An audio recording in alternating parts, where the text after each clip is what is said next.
Hello 90s kids. ఒక చిన్న question. రూ. 1కి 4 రసగుల్లలు గుర్తుందా? ఈరోజు అదే మనం చేసుకోబోయే రెసిపీ. వీటినే తేనె మిఠాయిలు కూడా అనేస్తారు.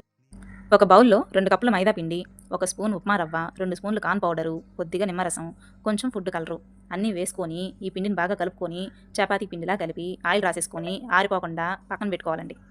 ఇప్పుడు పాకం కోసం మరో పక్క 3 కప్పులు షుగరు, 2 కప్పులు నీళ్లు, కొద్దిగా నిమ్మరసం వేసుకొని బాగా మరిగించి లైట్ తీగ పాకం వస్తుంది అని అనుకున్నప్పుడు స్టవ్ ఆఫ్ చేసి పక్కన పెట్టేయండి. ఇప్పుడు మనం కలిపిన మైదా పిండిని పొడిపిండి వేసుకుంటూ చిన్న చిన్న బాల్స్ లాగా క్రాక్స్ ఉన్నా ఏం పర్వాలేదు. చిన్న చిన్న బాల్స్ లాగా చేసుకోవచ్చు. నేనైతే బాటిల్ క్యాప్‌తో చిన్న చిన్న ఉండల్లాగా చేసుకున్నానండి. మీకు అలా కుదరకపోతే చేత్తోనే చిన్న చిన్న ఉండల్లాగా చేసుకోవచ్చు. ఇప్పుడు మరొక ప్యాన్‌లో డీప్ ఫ్రైకి సరిపడా ఆయిల్ పోసుకొని మీడియం ఫ్లేమ్‌లో పెట్టి మైదా ఉండలు ఒకదాని తర్వాత ఒకటి ఏసి బాగా కాలనివ్వండి. ఇవి లైట్ రెడ్ కలర్‌లోకి మారేటప్పుడు ప్లేట్‌లోకి తీసేసుకోండి. ఈ మైదా ఉండల్ని గోరువెచ్చని పాకంలో వేసి ఒక గంట పక్కన పెడితే అంతే juicy juicy 90s rasgulla ready.